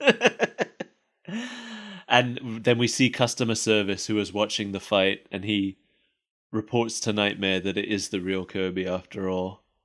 カービィはどうやら誠の星の戦士のようです。Oh, so that was Nightmare looming in the Yep, background. that was Nightmare. I didn't bother noting down who his actors are because He doesn't speak. he just does a little chuckle. Sometime we'll come back and we'll look at a Nightmare episode and then I'll talk about it. But yeah, that was Nightmare back there. Yeah, and then Kirby's gearing up, trying to leave Pupupu Land. Yeah, I guess they did fix his ship after all. Yeah. And I don't understand why he's leaving, because he clearly doesn't want to. Yeah. Everyone's kind of forcing him to go. I mean, I guess he just got his space obligations. Well, we don't know that. I don't think that's ever been do. established. We know that there are demon beasts out there.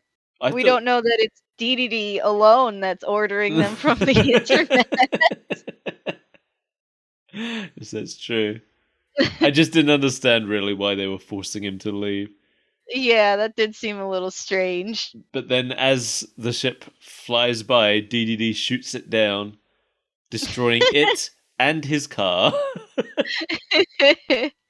I love that Kirby's trying to naturally get out of Dedede's hair, and he's the one that brings him back. Yeah.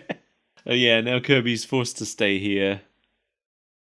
And that's the end. That's the end of the episode. And that's how we got stuck with Star Warrior Kirby forever and ever. The credit sequence is pretty cute. It is. Teaching us how to draw. Yeah, it's based on the opening to Kirby's Adventure. Because when you first turn on Kirby's Adventure, it tells you the same thing. Like, first you draw a circle, then you draw the eyes. 基本は丸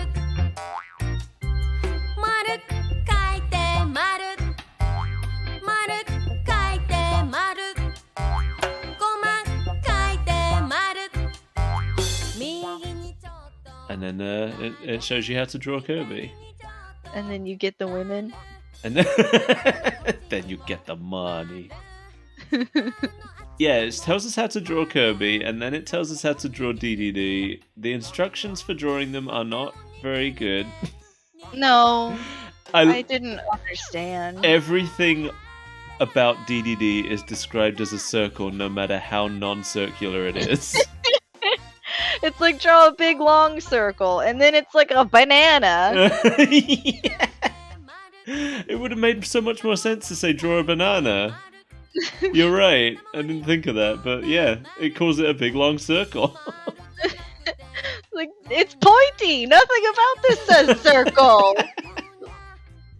The antithesis of circle. I think the only thing in the whole thing that isn't described as a circle is Kirby's mouth, which it describes as an onigiri. Oh yeah. And then we get a preview for the next episode where they will be building a house for Kirby and they will be fighting Blocky. In the same episode that they build a house for Kirby, they demolish a house for Kirby. Yep. They literally show us Dedede shooting the house with his car gun. So. Oh well, that's the end of Hoshino Kirby. It was a good time, and I liked it. Now let's explore a bad time. Oh no! This show was dubbed by 4 kids. And they changed the name from Hoshino Kirby. They could have called it Kirby's Dream Land, which is the name change the game went through. Mm-hmm. But instead they decided to go with Kirby Right Back at Ya. Yeah, that doesn't make any sense. Well, I guess the idea is that he takes what you can do and he sends it back at you. I guess, but that's such a stretch. Have you ever heard the opening theme to Kirby Right Back at You? I don't think so. Allow me to ruin your evening. Oh no, it's too early for that. Right, you gotta listen to the whole thing, so Oh, okay. here it is. Kirby, Kirby, Kirby, that's a name you should know. Kirby, Kirby, Kirby, he's the star of the show. He's more than you think, he's got maximum pink. Kirby, Kirby, Kirby's the one. He comes right back at ya.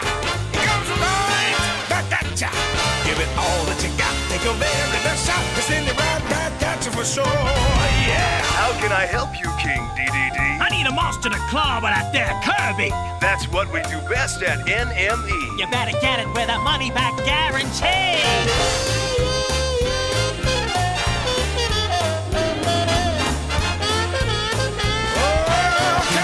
Kirby, saving the day.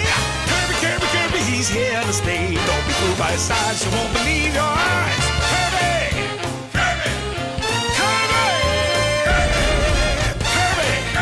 Kirby's the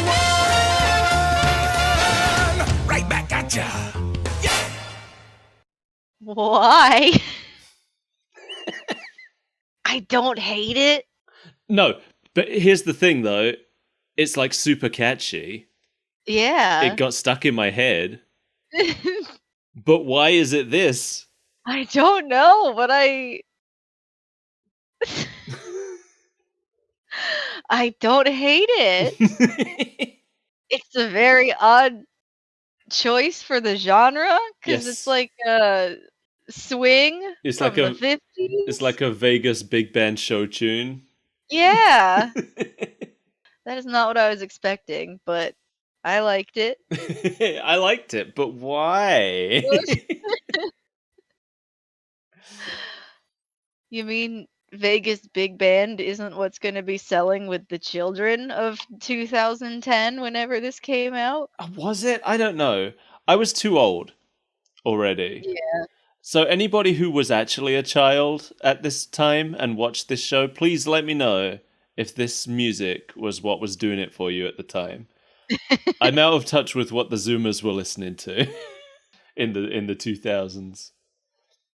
When the Zoomers were still in utero. Yeah, and we're watching Kirby.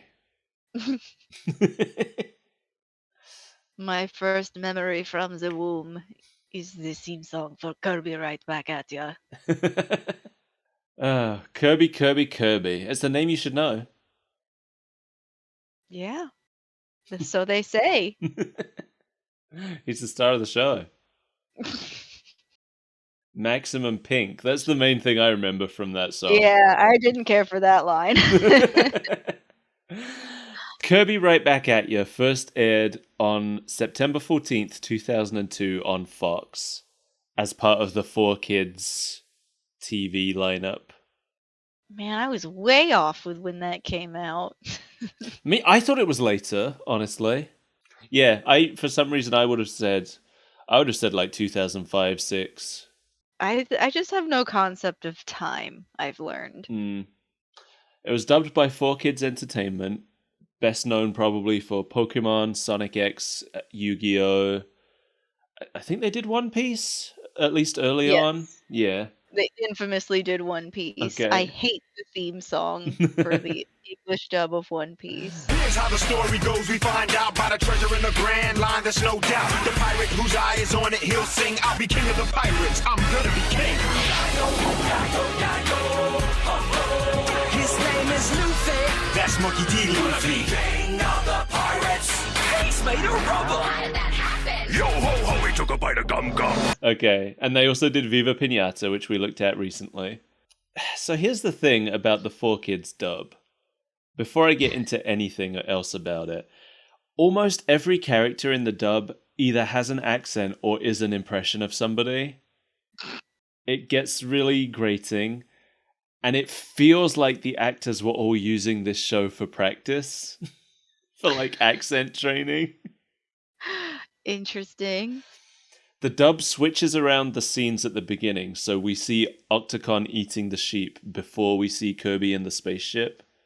Hmm. I don't know why. Maybe I guess because it was just too difficult for us to piece together that these two could be related. maybe they thought that seeing an octopus eat some sheep would draw the kids in more immediately. I don't know. Maybe. I know when I was that age, I was dying to see an octopus eat some sheep and spit bones. I was all about bone spitting. I mean, that's kind of pretty accurate. The entire show has a completely new soundtrack and new sound effects. Why? I don't know. They probably didn't want to pay the music rates or something. The 4Kids music is way more tuneless and a lot more dramatic than the original.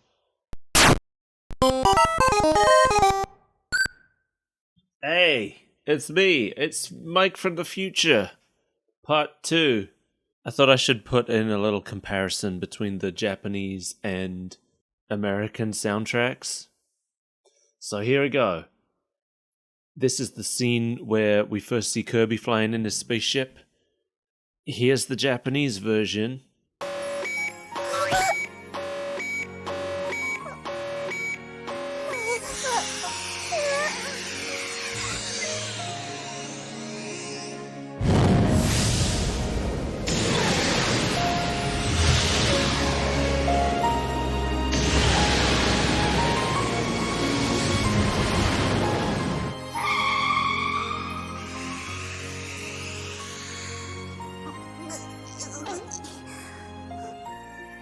And here's the American version.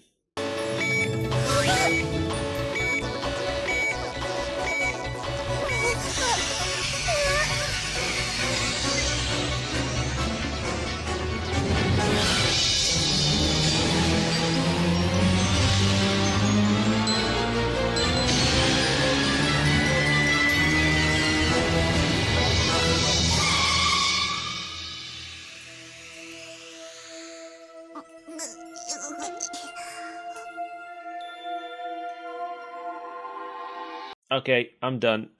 What do you think of that, Mel from the past? I don't care for that. No, it's also, like all 4Kids music from the period, very shrill and gives me a headache. Because I don't know what it is. It's something with the mix, I guess. I don't know enough about sound, work to know for sure. But there's like no bass to it. It's all treble. Why? I That's don't not know. how music works. Yeah, I don't like it. I first noticed it in Sonic X, but it's a problem with every 4Kids show I've ever seen. Escargoon is voiced as an impression of Paul Lynde, who I didn't know who that was, but when I looked him up, I recognized him. You have no right to speak to me that way. Your parents should slap you silly. That's a choice. Yeah, I don't know why. Dedede is voiced as a Foghorn Leghorn impression. Well, you can see this ain't no monster. It's my new pet octopus. And the only thing he likes to eat is sardines. Okay. Yep, so Dedede's a southerner in the show. They did take out, I noticed they took out the reference to Escargoon wanting to execute everybody.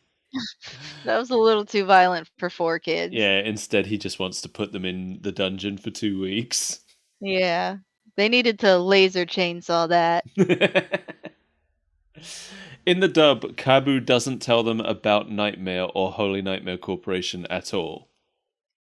He just lets them flounder out there. Yeah, and he does tell them that Dedede is responsible for the Demon Beast, which I feel like he didn't say in the Japanese version. That's true. We just know that there are demon beasts. Yeah, nobody ever finds out. I guess they find out at the end, but they aren't told that Dedede is the one who brought it here, whereas in the dub, Kabu tells them that immediately. Here's the biggest change, and the one that I am most surprised they did, because it was the most effort, and it's continued in every single episode of the show. Oh no. So, you know Dedede's car Mm-hmm. is green and camouflage patterned, Yeah, right? it looks like a military vehicle. In every single shot that Dedede's car appears in, every single frame of animation, they have repainted it to make it look more like a toy. Oh no. In the dub, there's no camouflage pattern on it. It is red and orange instead. Oh, that's a lot of effort to go to. It sure And you're is. not even masking the violence. You're just making it Yeah. a little bit funnier. It still has a gun on it. He still fires that gun all the time. It's just not camouflaged anymore. Oh, well, I'm less threatened by this now. It's okay. Also, Sword Knight is British. We're looking for a bloke named Kirby. Okay. Okay. Blade Knight, I don't know what was going on. I think he's supposed to be Scottish, but every line he says is completely unintelligible, and that's like the joke. after my brother sort of right eye. I say right tough. This is what I said a king. Okay. But that means, that's going to be a problem when he inevitably eventually says some important dialogue. Right. Because the Japanese show is still treating him like a character that we know. Yeah, the Japanese show, you can understand him perfectly, so. And Meta Knight, he has an accent. It's maybe supposed to be Mexican. It's not particularly good. That is Kirby's copy ability. After inhaling an attack, Kirby can transform himself. Kirby has now become Fire Kirby. It's got a Latin flair, just like his theme. It has a Latin flair, yes. That's the best way I can describe it. It's like off Mexican.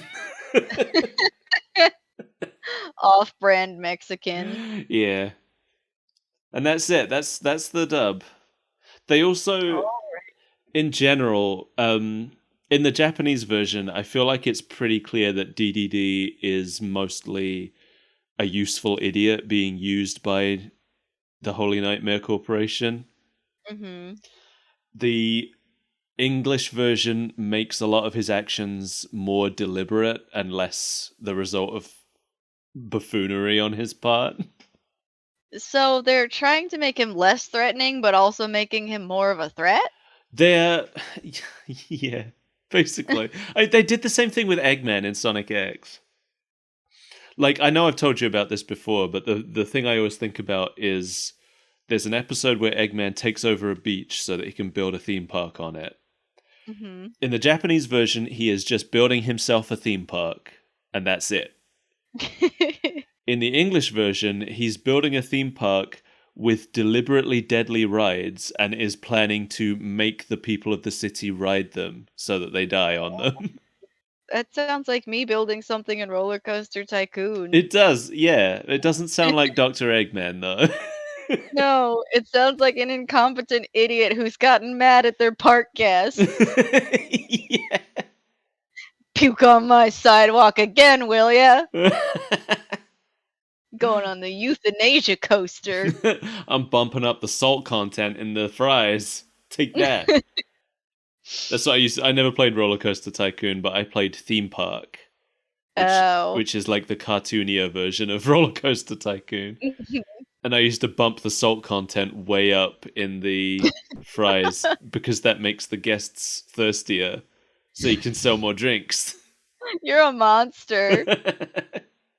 And then I'd bump the ice in the drinks way up so they were cheaper to make. You're a monster. And then when you charge them to use the toilet after they drink all that water. I can't remember if that was an option. It was in Roller Coaster Tycoon, but I was never so much of a monster that I would do it.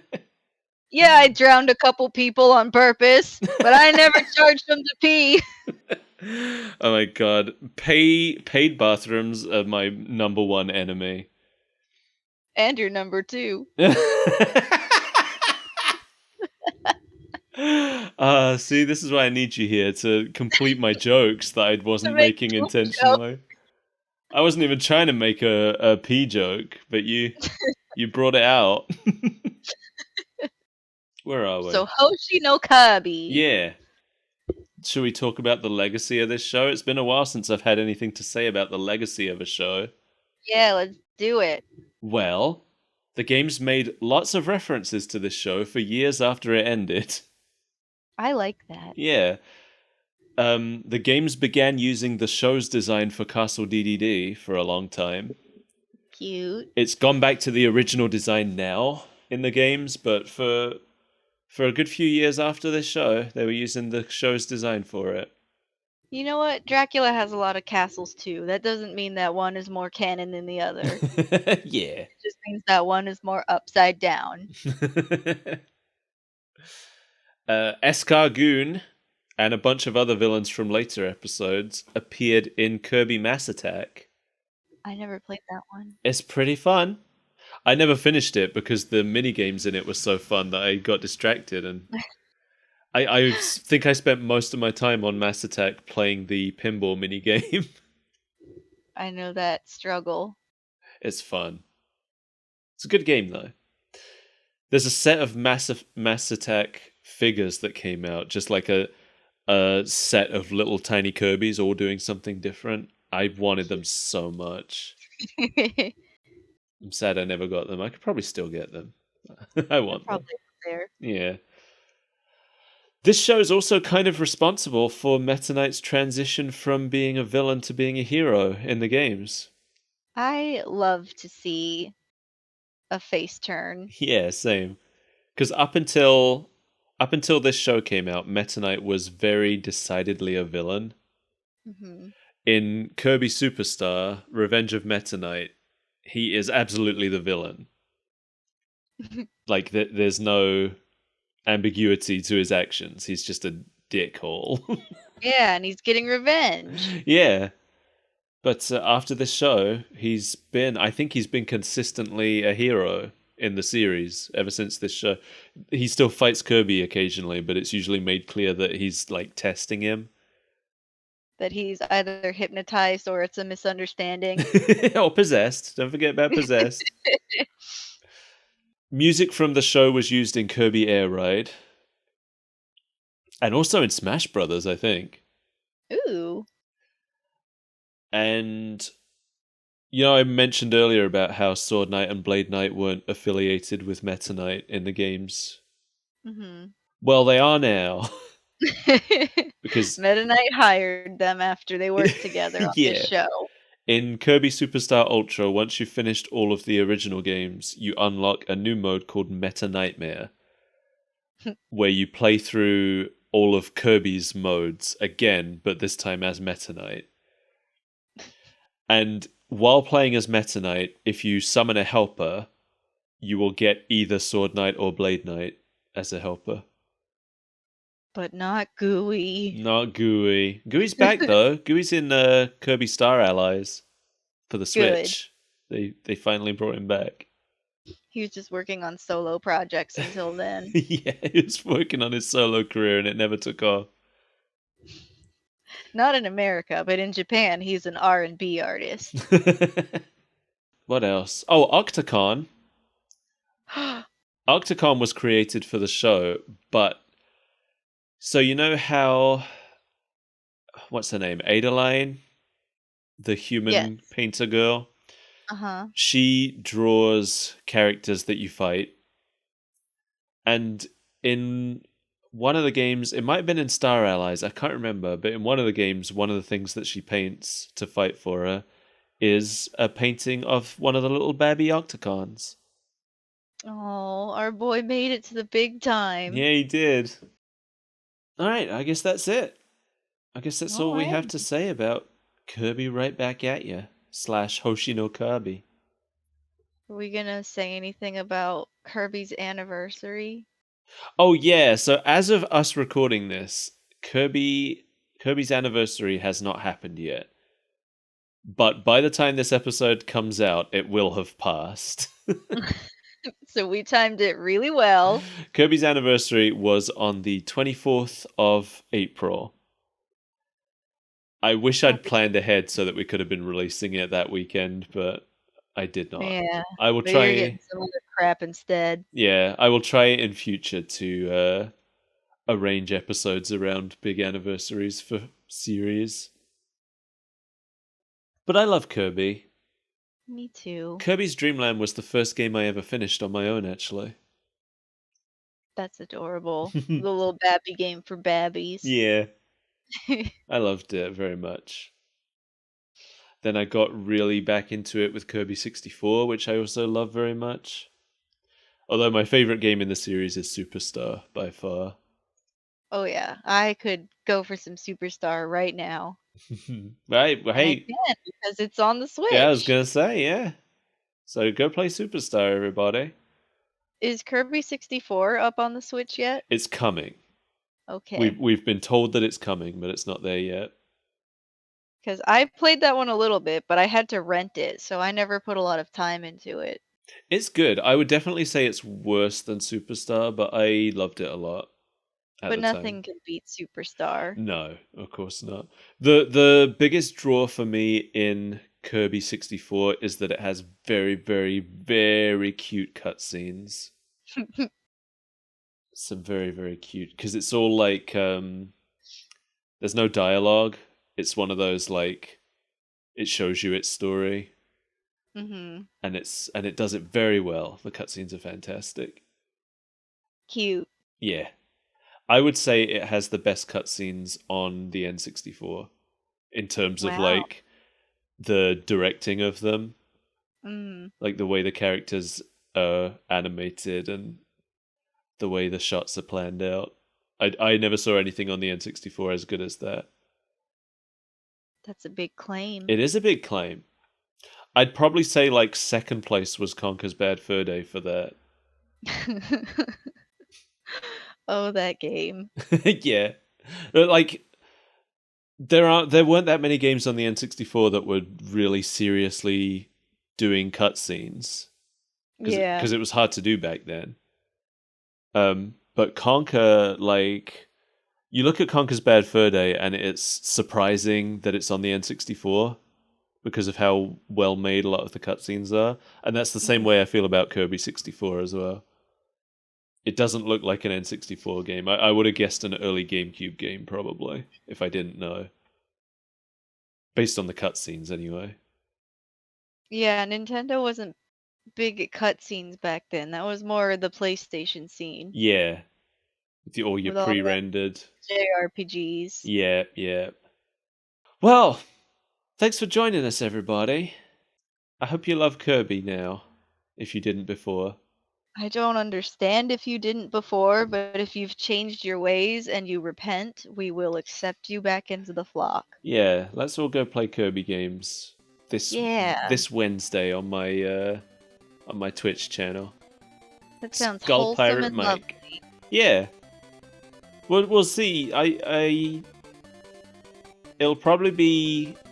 It depends. It'll probably be Kirby's Adventure because this show draws so heavily for us. But if you want to join me, Mel, maybe we'll make it Kirby Superstar so we can play together instead. Oh, hell yeah. So we can die together. This baby game for babies where we died all our lives up last time.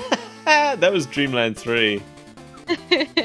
Oh, what a game. Dreamland 3 also not as good as Superstar, but still pretty fun. Yeah. Well, we love all of you who listened to this, and we dislike immensely everyone who didn't. And now that that's said, you should give us money. If you have any. Check your couch cushions. We will accept nickels, dimes, and quarters. You can find us at Patreon, at Super Breakfast Friends Club, where you can give us some money to get some bonus content. And if you give us, I think it's, I don't remember how much, but if you give us a certain amount of money every month, then you can suggest episodes for us to watch, and we'll do it. We're crazy. Your little puppets. I'm gonna set up a coffee. I haven't done it yet, but I'm gonna. I'm gonna hassle him until he does it. By the time you hear this, I'll have done it. So if you want to give us some like one-time donations that a company doesn't take any of, you can just toss some in our coffee jar. You could go to our Twitter account at sbreakfastfc on Twitter, and you'll probably find a link to our coffee because I don't know what it's gonna be yet. But it'll exist. If you listened to this show on YouTube, thanks. If you listened to this show on Spotify, thanks. If you listened to this show on iTunes, thanks. If you didn't like where you listened to this show, you can find it on other places. Like the ones we just listed. And more. And more. Is there anything else we need to say? Brush your teeth at least twice a day. Yeah, at least. Please. It's the least you can do. I thought you were on. gonna say it's the law. It should be. Mel is professionally qualified to check whether you brushed your teeth today. To inspect mouths. You're all gonna line up, and I'm gonna just insert my fist in there and twiddle around and make sure I like what I feel. Bye.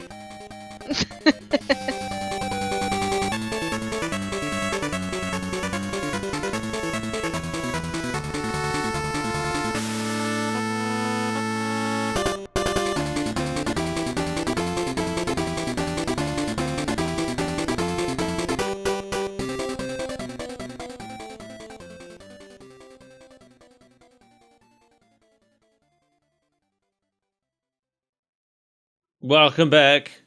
Okay, I can hear you now. Okay, good. I can hear you perfectly the whole time. That's really weird. Yeah, I don't know what the heck is happening. I'm starting to worry about the lifespan of my computer. I don't think it's your computer. Although it might be. I guess I have no idea what it is, so. At first, I do assume that it's the internet connection, because anytime Kevin is working, it's tenuous at best, Yeah. but it's also just been spooky lately. We should build you a new computer, so and then also you can play new video games too. I would love that. It's expensive. It is expensive. If you want a good one, you'd have to set aside like $2,000 probably for it. Yeah, I know. I don't. We're supposed to be making fat stacks off the Kirby show. All right, let's get back to talking about Kirby then. So we can buy me a new computer. We'll set up a stream donation goal for buying Mel a computer. How many dollars has this show made? 0. Well, then we're almost there.